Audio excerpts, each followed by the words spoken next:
Alright folks, the Kingdom Hearts 3 ReMind DLC is out. And it's $30 fucking. Wow, wonder what they could have possibly done this time.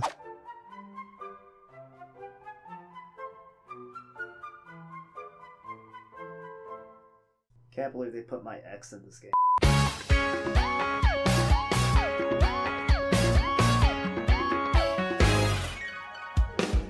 So, the Kingdom Hearts 3 ReMind DLC was released approximately 1 year after the base game, and there was a decent amount of buzz surrounding it. While the hype around the DLC can't be compared to the game's initial release, most of the longtime fans of the series stuck around and was looking forward to what this package could provide. So now that we finally have access to the full premium Kingdom Hearts 3 experience, I wanted to talk about it a little. Does it live up to expectations? Does it remedy the issues in the base game? This video will primarily focus on the limit cut and secret episodes of the DLC. In other words, the gameplay focus sections. I'll talk a bit more about the story portion at the end, so if you're interested in that, stick around or skip to it. I'll put some timestamps in the description. If you're wondering if you should buy the DLC, I'll try and answer that question as best as possible throughout this video. Before we dive right in, I'm going to start with something that I feel was rather underappreciated and overshadowed by ReMind, and this will also tie into the gameplay contents in the DLC as well. Alright, let's start this off with the definition. To make things simple, I'll define player control as how well the player can control the game.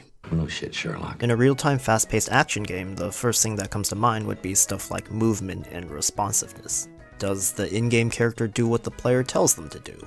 How quickly do they respond to the player's commands? How fast are the animations, and do they potentially interfere with the gameplay? These are all important questions regarding player control, but they're not the only ones. Especially in an action RPG blend that Kingdom Hearts has been known for, the whole system for gameplay can be factored into player control. How much of combat is fixed, or how much of it is luck dependent or random? How easily can a player access their given options, or is there extra setup or restrictions? How do these restrictions tie into the gameplay, and does it complement it or limit it? If you've played Kingdom Hearts 3 at all, I think you'll start to see where I'm going with this. Player control is a subject very commonly discussed among the Kingdom Hearts fandom, even if they don't necessarily realize this. The terms you see being discussed, such as random rewards or floaty combat, is talking about player control, or rather lack thereof, and it shouldn't be hard to see why this concept is so important. Take the whole floaty combat argument for example. It essentially says that staying in the air longer leads to unfair situations out of your control because defensive abilities are often compromised in the air, which holds true for most action games. The way KH3 attempted to remedy this issue is by giving you a lot of defensive options in the air, with stuff like aerial guard, mid-air items, or air slide. However, for this to work properly, the options you get in the air need to be as good if not better than the ones you have on the ground. Air slide, for example, is a terrible dodge compared to dodge roll because it lasts too long and has more downtime in between each dodge. I'll elaborate more on this during the DLC section where the aggressiveness of the bosses can result to a problem, but it can still be seen occasionally in the base game. And look, I'm not saying that an aerial-based combat system is impossible, they just need to iron out all the issues and make sure that all your options in midair are as good as your options on the ground. In the case of air slide, player control is taken away due to the characteristics of air slide being a hindrance, and therefore makes staying in the air dangerous. Another commonly discussed topic is that of random rewards. In other words, situation commands. Okay, I'm gonna take a bit of time to address this one, because I did a bit of research, and it's pretty incredible how this works. Situation commands are the triangle prompts in Kingdom Hearts 3. They include form changes, grand magic, attraction flows, and team attacks. Pre-critical mode, the attaining of each of these are more or less completely random.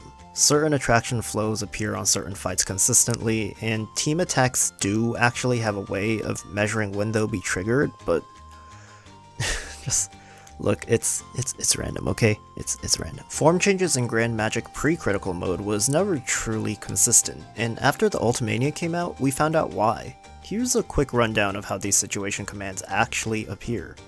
So, instead of arrows, think of what you have as a gauge, sort of like BBS. Each attack Sora lands on an enemy will fill the gauge a certain percentage, so the more enemies you hit, the more you'll fill up the gauge. Now, the command you obtain is literally a percentage-based chance, one-to-one with how much the gauge fills up with the attacks you used. For example, we start at 0%. We use some fires, which hits several enemies and fills the gauge up to 33%. Then we use a thunder to hit more enemies and it fills the gauge up to 40%, now totaling up to 73%. Finally, we use some arrow to fill up the rest of the 27%. So how does the game determine which grand magic we'll get?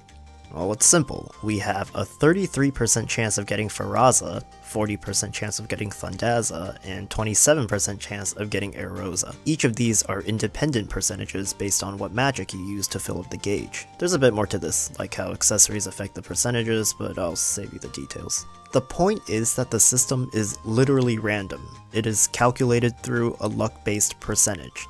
As the player, you have no control over how much the gauges get filled unless you just spam a single move. As a result, whether you obtain a form change or a certain grand magic is completely out of your control.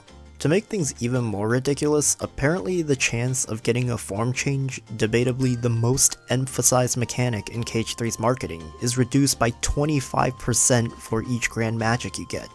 What? Why? Now I should note that the last point is moot after Critical Mode introduced the Critical Converter ability, which guarantees form changes by sacrificing attraction flows. And that's a step in the right direction, but it definitely doesn't solve everything. Regardless, situation commands are just inherently problematic because of this randomness. If you want a good video that talks more in detail about this, I'd recommend watching my Dax's situation command video. It's a great analysis that echoes a lot of the sentiment I had and still have with situation commands. And I think this leads into my main problem with situation commands and these supposed random rewards. The strategic question to ask for the fights in the main game of Cage 3 isn't how do I use my current resources to my advantage, but rather how do I bypass the restrictions of randomness to set up resources in the future. Let's just take something like Skull, for example. On my level 1 playthrough, I spend much of the fight trying to find some way to unlock my resources, so I have a way to survive the DM. I need some form change or AoE nuke available, or else I'm screwed, so I spend the first minute of the fight just building them up and saving them for later, so I don't have to rely on luck to save me. When I fight Davy Jones, I'm focusing on building up and saving Counter Shield to deal with his tentacle DM, so I don't have to camp in the corner for a decade. When I fight Lump of Horror, I'm making sure I have either Counter Shield or some AoE nuke available before he goes into his DM phase, or else I'll just eat shit from the fireballs. And those are just a few examples of this. Regardless of what you want to do, you're forced to work around the game's randomness to get the result you want, and that's frustrating. Instead of complementing the gameplay, the randomness of situation commands acts as a limitation. Despite that rant on why situation commands suck, I don't want to undermine the importance of other aspects of combat, especially the most important one, physical combos. Look, I'm just gonna put it bluntly. In original Cage 3, Sora's combos were dog shit. There were no cancel windows on finishers, laggy animations with 0 iframes which leave you completely open, and just uncomfortably slow attacks. What the fuck are you doing? The one saving grace in base Cage 3 was Air Step, which barely manages to piece the combat together if you knew how to use it, because it allowed you to cancel otherwise non-cancelable attack animations. An action that, you guessed it, gives the player more control. Back then I honestly viewed it as less of a cool mechanic with utility and more of a crutch that makes the gameplay actually playable on critical mode. I don't even want to imagine playing through the original Cage 3 without air step on crit. That literally sounds like torture. So I tore Cage 3 apart here, and there's good reason why, because now I can transition smoothly into what I've been setting up for. Enter Patch 1.07. Patch 1.07 was released right before the ReMind DLC officially dropped, and is easily the biggest patch to date. The most important gameplay changes this patch offered were 6 new abilities, a bit of tweak to Sora's combo physics, and the Oblivion and Oathkeeper Keyblades. The 6 new abilities were all combo modifiers, some callbacks from old games, and others that were completely new. This patch changed the game, and even that might be an understatement. What previously felt like slow, laggy combos suddenly turned into fast-paced, aggressive attacks. The slow overhead swing was replaced by aerial dive, an infinitely better move in literally every way possible. Sora's base combo hits were changed to rapid and snappy attacks like Flash Step in Radial Blaster, and even the terrible laggy Magic Flash is now overshadowed by a quick and snappy finisher, Last Charge. Furthermore, cancel windows were added to more or less every move that Sora has, such as Triple Rush and Speed Slash, something that the community was asking for since the game's release. Sora can now act out of combos faster, which means he can actually chain combos together without spamming Air Step. Oathkeeper and Oblivion's transformations are easily the most fun form to combo with in the game, because Dark and Light forms have attacks that are fast and snappy, but powerful at the same time. Most other transformations in the game take away some amount of control from Sora, whether it's removing the ability to block, or changing the dodge to be slower, or having slow and non-cancelable attacks. Oblivion and Oathkeeper might be the only Keyblade transformations in the game that actually feels like an extension to Sora's moveset rather than limiting it. The reduced lag between combos is actually a really big and maybe even a little underappreciated change. Previously, after completing a combo in the air, Sora would have a large end lag before being able to go into another combo. This resulted in issues with chaining combos together, and enemies who recover quickly can often retaliate from this lagginess and break out of your combos. There were workarounds to this, like using a dodge or air step to cancel the lag, but as I said previously, it felt like a crutch, a temporary fix to a broken mechanic. Now that air stepping between combos is no longer necessary, I began viewing air step with a different light, because it is no longer the saving grace of a broken game, but an interesting ability with utility to it, to cancel the animation of intentionally laggy moves. For example, you can use air step to cancel out of Counter Shield's absorption animation. Normally, guarding with Counter Shield allows you to absorb the attack and use it as a reprisal. However, the absorption animation is long and very obviously intentionally so, since there's a trade-off for waiting it out. A natural solution to this is to use air step and cancel out of the absorption animation, allowing you to immediately act again. This alone raises the skill ceiling of the game by an incredible amount and changes how players might approach a fight, because the focus is now on finding brief openings to air step cancel the absorption animation. And trust me, there's a lot of creative openings people have already found to use this ability for. Almost everything about the patch improves on this idea that I've been talking about: player control. From a surface level, it was actually fun to play as Sora because you felt like you had a lot more control over his action, and the combos feel a lot more aggressive with less breathing room for the enemy. The tweaked physics reducing the in-between combo lag feels more natural and less restrictive on the gameplay. The new cancel windows and finishers means that you can actually do them without fear of being attacked and unable to do anything about it. It's honestly incredible to me how these little additions and changes can make the game feel so drastically different, and for the first time in a very long time, I was actually having fun using combos in a modern Kingdom Hearts game. Now, obviously, the patch didn't fix everything. Air slide still kinda sucks, and I just inherently disagree with the philosophy behind situation commands, where your tools are locked away until you do enough of something that you're already supposed to be doing, which is attacking. But the changes to base Sora made the game feel so much more fluid, and to be honest, I think out of everything they could have fixed, I'm glad they focused on the most commonly used resource of the game. And with this upgrade, we arrive at what everyone's been looking forward to: the limit cut super bosses.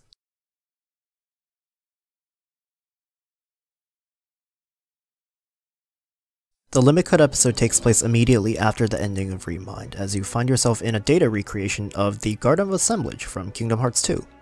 This is it. Welcome to the data organization battles of Kingdom Hearts 3.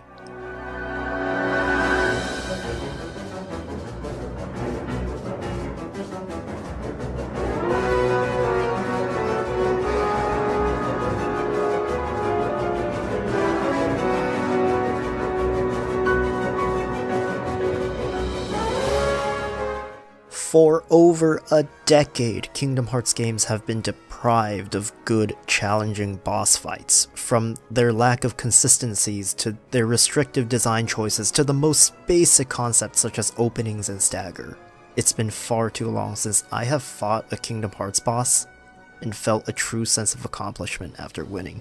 If you couldn't tell already, the new data organization in KH3 dropped a bombshell on the community. At most, I was expecting 5, maybe 6 fun and challenging new fights, but oh, I have never been so happy to be wrong. These super-powered bosses are not simply a copy of their story versions with a few extra moves. but every single one is a completely new boss fight, redesigned from the bottom up with dozens of moves, multiple phases, and new desperation moves, and they are hard.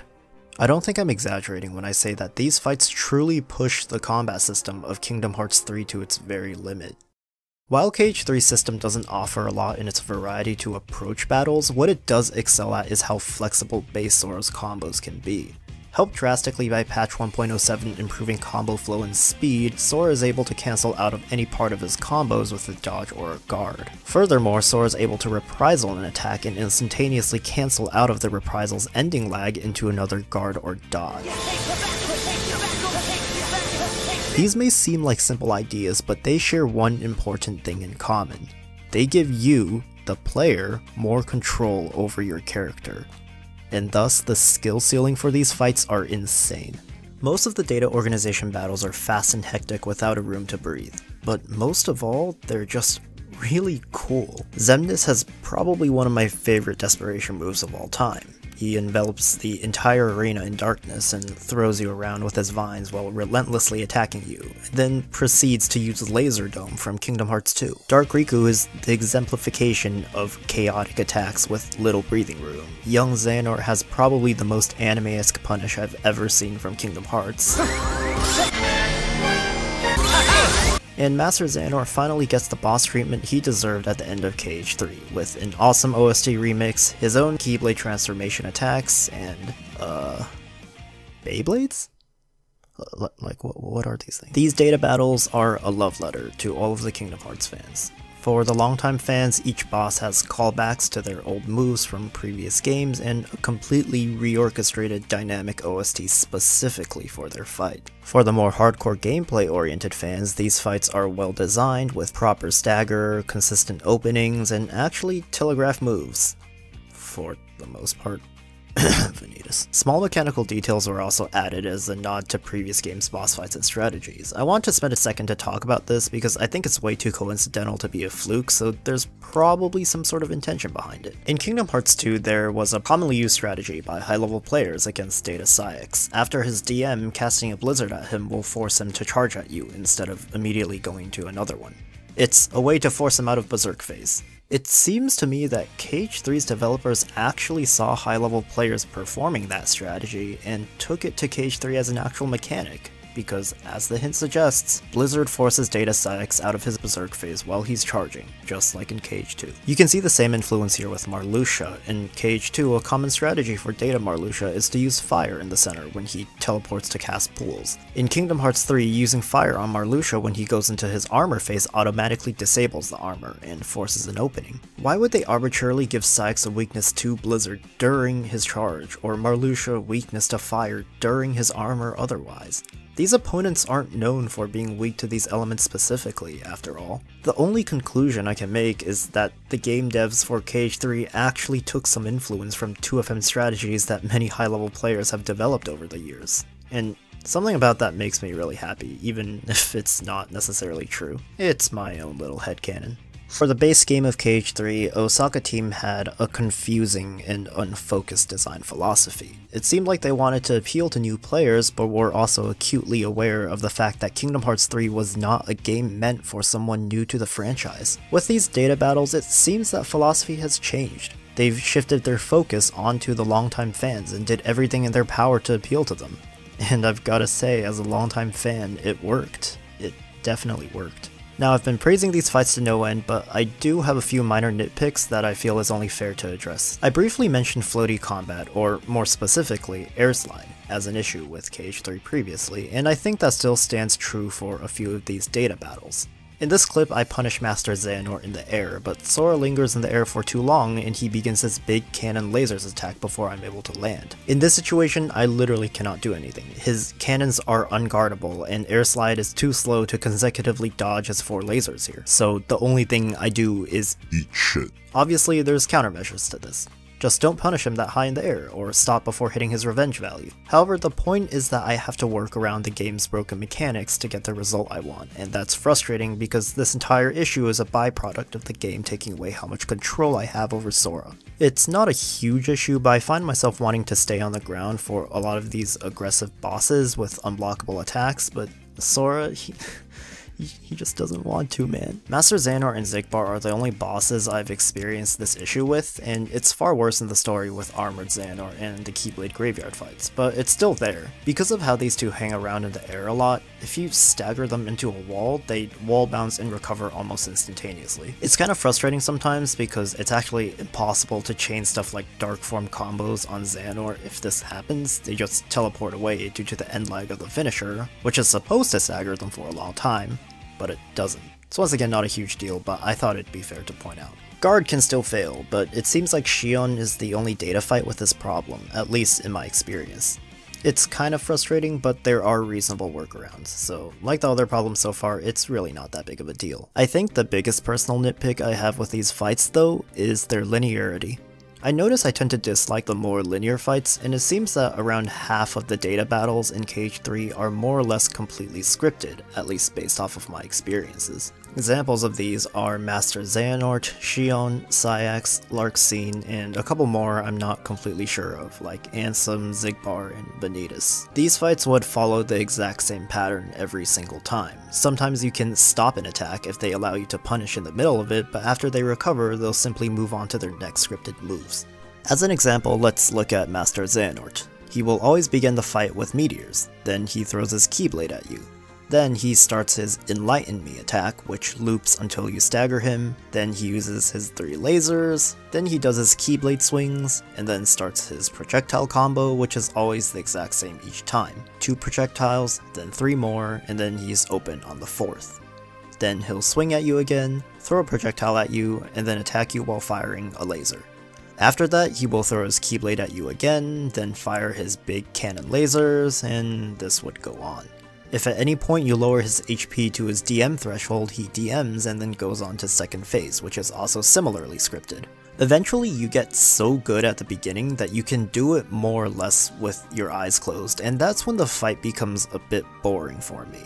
It feels like padding just to get up to where I last died because I'm aware of exactly what he's going to do next. The reaction aspect of the fight is gone, especially because many of his attacks are unreactable and you just need to know when it's coming, so now you're forced into a game of memorization and prediction. I often find myself autopiloting through the first phases of these fights after spending a while on them. Master Xehanort is actually a better example here because at least there's some interesting ways to dodge his rather unconventional attacks, which leads to finding cool strats to punish him. Fights like Xion, on the other hand, get kind of monotonous after a while because most of the fight consists of learning her exact scripted patterns, which never change if you punish her openings consistently. There's not much of a mix-up in her moveset either. Timing delayed guards one after another is almost guaranteed to work every time, so the entire fight devolves into a form of guard spam, reprisal, combo, move away, then guard spam again until her next opening. After learning the entire fight, it feels like there's not much else to do because the skill you gain is memorization. This is honestly more of a personal preference sort of thing, and I can totally see how some might like scripted fights better because they allow you to set up cool strategies more easily, and is a nice workaround per se to KH3's randomness in combat. On the other hand, I find myself coming back to the non-scripted fights more often just because I think it offers a bit more of an interesting variety to fights that I've already learned. Some of the bosses I have the most fun with are the completely non-scripted ones, someone like Dark Riku for example, who doesn't follow much of a pattern, or if he does, it's complicated enough that it's not worth the time trying to figure it out. Most of the fight comes down to understanding his moves, openings, and reacting to them appropriately. On the other hand, certain linear fights can be fun too. Xemnas is actually somewhat linear if you realize how his patterns work. His first phase is completely scripted, the only deviation depends on one of 2 moves he starts off with that he alternates until you get his HP low enough for the DM, and his second phase works similarly. However, his patterns are complex and his attacks are telegraphed enough that you don't feel the need to memorize the sequence. In fact, that'd probably be a lot more difficult than just reacting. There's also a multitude of ways to change his patterns based on how you punish him, and the learning process of the fight requires some incredibly smart out-of-the-box thinking to find some of his hidden openings. For example, you might notice that Xemnas actually uses the same moves pre and post DM, except after he DMs, he'll begin using certain moves with vines. If you're caught by the vines, you don't take damage. He throws you around and stops the move short and then moves on to his next attack. However, if you put in the extra effort to change how you deal with the move, to dodge the vines as well, he will actually complete the combo and give you an opening, just like the first phase. I think it's stuff like that that makes the fights feel more reactionary and dynamic, and that's definitely something I prefer. Speaking of fights I prefer, let's talk about the secret episode. Upon defeating all 13 datas, you'll automatically be taken into the secret episode where, big surprise, the secret boss is Yozora. Wow, definitely didn't see that one coming. After looking at some of the best CGI KH has probably ever had, the battle begins on top of Tokyo Building 4. And yeah, this probably happened.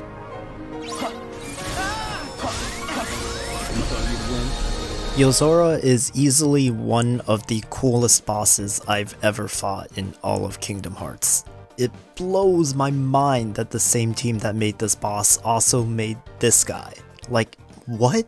This really is top 10 anime redemption arcs, isn't it? Where do I even start with this? From a mechanical standpoint, this was the type of fight I was looking for.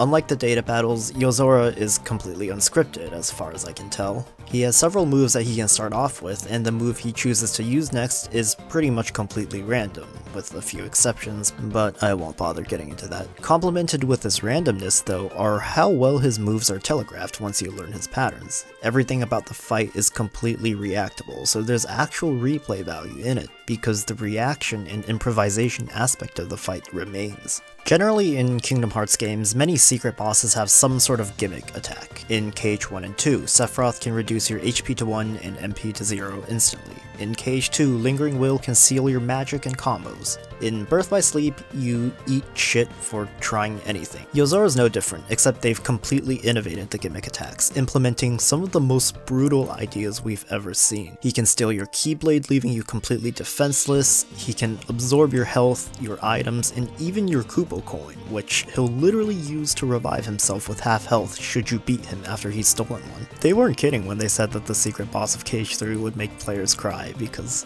come on, that's just mean. Of course, the entire fight isn't much of a gimmick, but rather these attacks are simply there to enhance the battle. If you know the fight well, you can completely avoid all of these moves. The fight itself is very much a 1v1 test of reaction speed and pattern recognition, and honestly, I would even go as far to say that this is the very image of a modern Kingdom Hearts super boss that I was hoping for. Furthermore, Yozora has probably some of the highest IQ openings I've ever seen. He has a couple of free ones where he just jumps back and if you chase him down he'll be staggered, but he also has some crazy hidden openings that can only be found if you really think outside the box. Take this one for example. Yozora will teleport in front of you and use a shockwave attack. Then he teleports away, slashes in the air a couple times, and then disappears. Target marks will appear on Sora, and he'll have to block 3 consecutive slashes before Yozora reappears and uses a shockwave move again. There's something very odd about this pattern, which threw me off when I first fought him, and it's right here. Why does he teleport away and then slash? There's no reason for him to do that because you'll basically never get hit by those attacks. And after messing around for a while, I found this.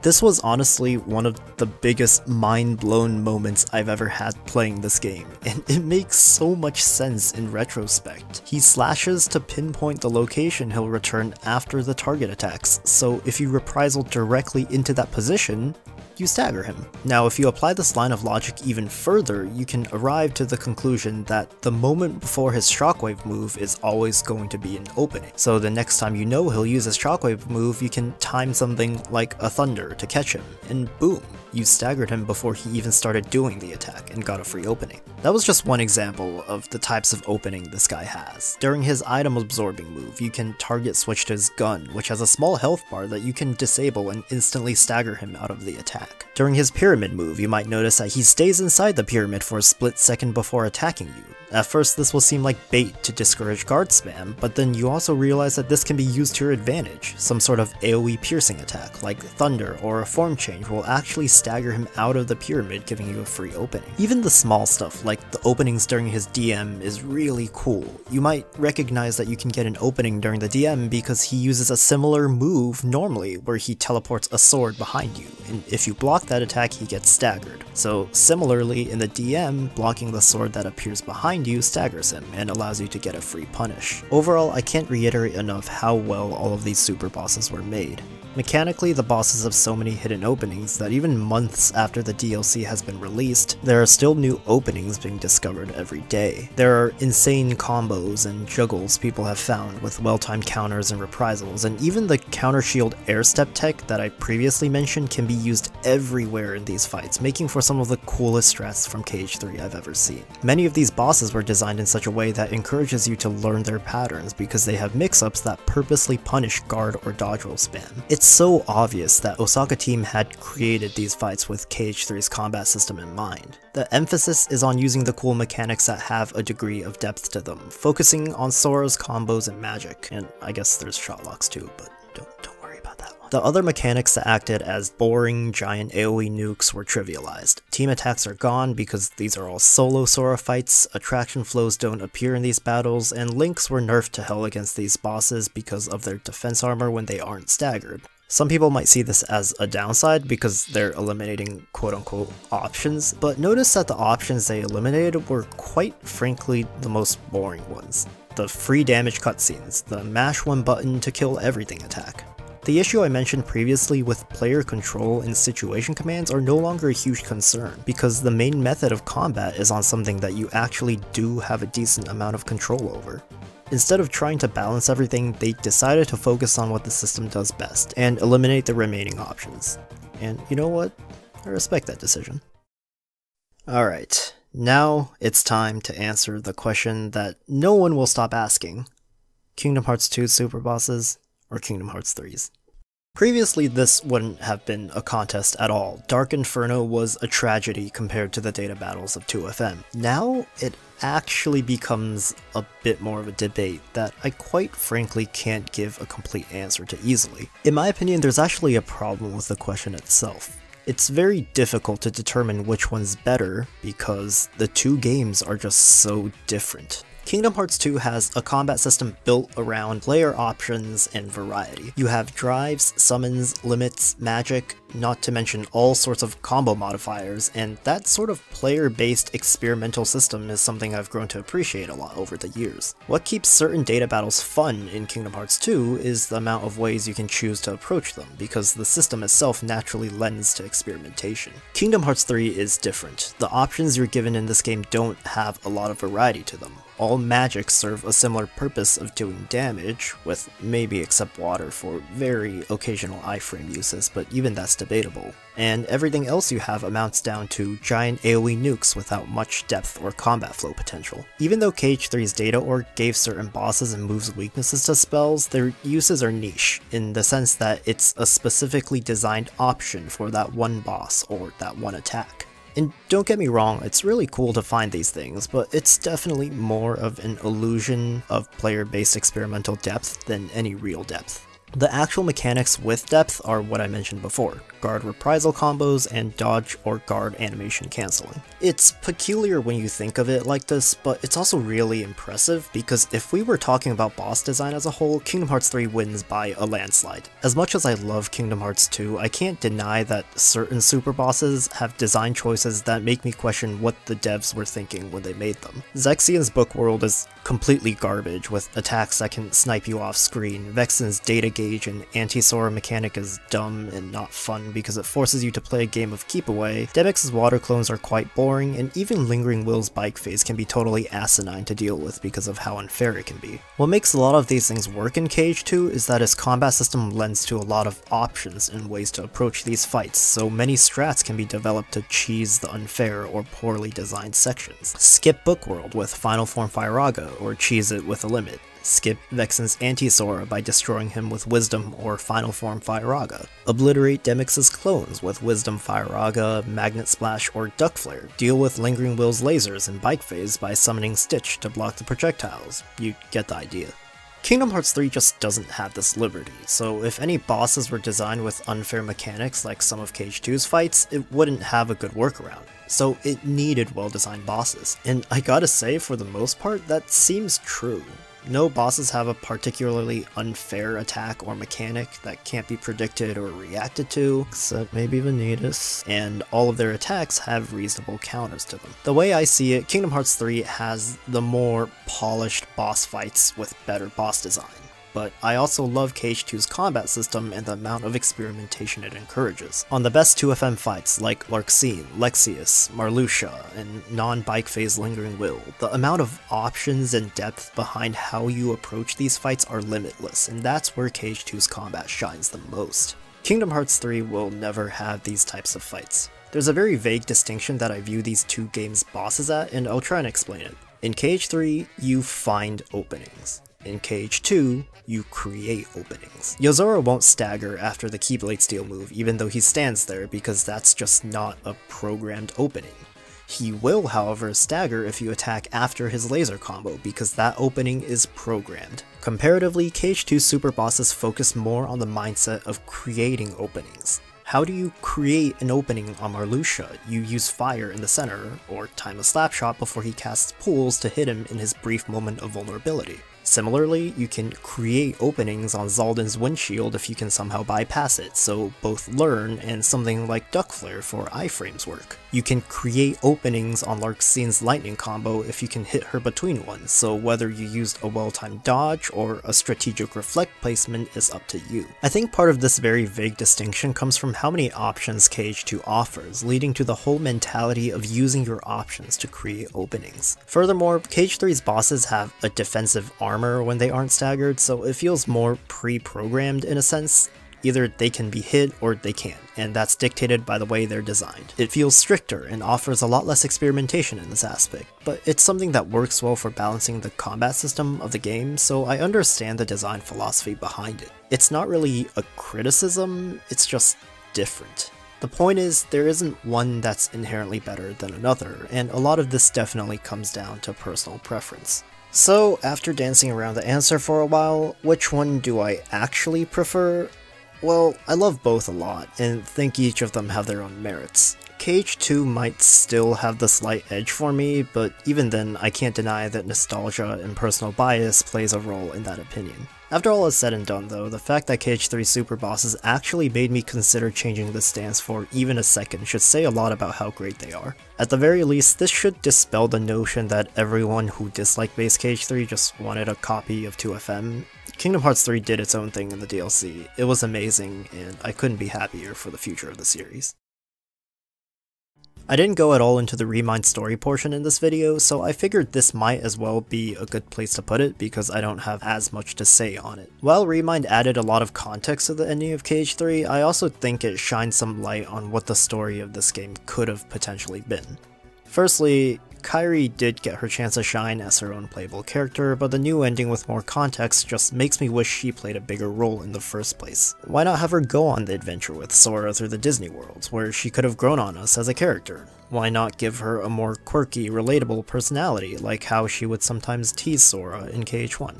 I know this was a common complaint since Space KH3 was released, but ReMind really did bring up this whole notion of what ifs again, because the ending was already a lot more emotional with just a little bit of extra time spent with Kairi, so I can't help but imagine the emotional impact the ending could have had if she was a fully fleshed out character. Aside from that, I don't really care for the young Xehanort and Master of Masters conversation because I inherently disagree with KH3 trying to redeem Xehanort as a character. It feels like the game's trying to justify its choices by telling instead of showing through a 6-minute long philosophical and nonsensical conversation. I'm just really sick of Xehanort as a character at this point. Lastly, and this did actually bother me quite a bit, ReMind doesn't make any sense in context of the story.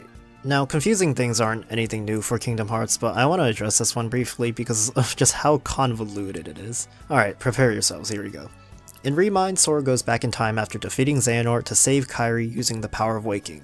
Whatever the fuck that is. First fact established immediately, Sora will disappear if he changes fate too many times because the power of waking isn't made to do that. Okay, whatever. Fine. Sora then proceeds to go back and follow the exact path of fate that we've seen him follow. They use ReMind Sora's actions to explain several things unclear in the base game. What happened to Lingering Will after he left fighting Terranort?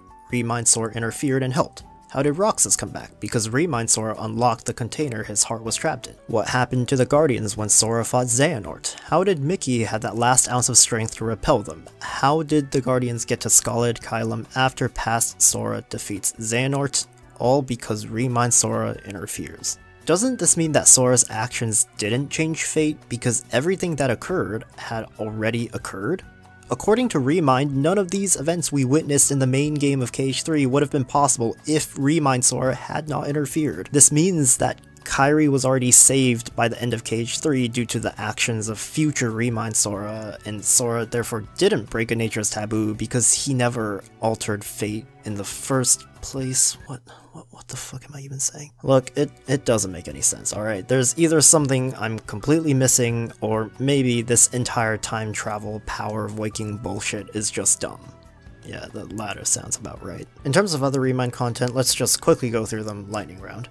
The retreading of the story was As many other people have expressed, I didn't care much for it and often found it annoying because I wasn't sure which scenes had new content in it, so I basically had to sit through the Keyblade Graveyard plot again. I don't care too much for the easy or pro codes. I haven't experimented too much with pro codes personally because I dislike extra restrictions on gameplay, it's just not fun to me. Based on what I've seen though, it seems like the pro codes are balanced for data org fights, making them reasonable but difficult challenges. On the other hand, it's pretty obvious that even without seeing this, these pro codes were clearly not designed with base KH3 in mind. Fighting Lump of Horror or Skull without any resources aside from physical combos sounds just about like the worst thing you can ever make someone do. Easy codes on the other hand seem like a good way to make stuff like grinding a lot more tolerable, and also if you just want a quick ticket to a completed file for the DLC, so nothing to complain about there. The new playable characters were cool, but most of them were, as expected, very shallow and not super interesting. It was fun to play as Roxas though, and Kairi is surprisingly the most fun to control out of all of them, thanks to her crazy Keyblade Warp ability, and access to stuff like all magics, a finisher, and even a cute team attack with Sora. See those feathers with memories? That was a neat little detail. Explorable Scala is neat, but I do wish it was more than one room centered around a collectathon, and while it was cool the first time, I'd be lying if I said the novelty didn't wear off afterwards. It suffers from the same issues as many of the rest of the worlds in KH3, where there's just not many things in the room. Strip away the details and you have a large barren room with a couple of chests just laying around. I thought they were going to do something cool with the chest stuck in the windmill, but even that turned out to be part of the required path. Might be just me, but it would have been so much cooler if that thing was optional. Obtaining that chest after figuring out the puzzle would have been way more satisfying. Stuff like that is sort of the type of level design I wanted, but I guess that's asking for too much, I don't know. Lastly, there's the secret episode. I won't speculate too much on where the story is going, but it's definitely caught my interest way more than any of the Union Cross foretellers bullshit. Let's just say Nomura's maybe a little salty about FF13 Versus being cancelled. This man's out to get his revenge. If you're watching this and wondering whether to buy the DLC or not for its $30 price tag, well, it really depends on what you're looking for. If you don't care for challenging boss fights and want more of the story, I'd recommend passing this one up and just look up a playthrough or something. However, if you're even slightly interested in some fun and challenging bosses, give this DLC a chance. I promise it'll be worth your time. So with all that being said, KH3 is at a surprisingly good point right now. The base game is still mediocre, but the limit cut bosses and secret episode really revived my hope in the series and actually got me looking forward to what the next installment could potentially offer. And if it's anything even close to what we got from this DLC, I can't wait to see where Nomura's Wild Ride takes us next.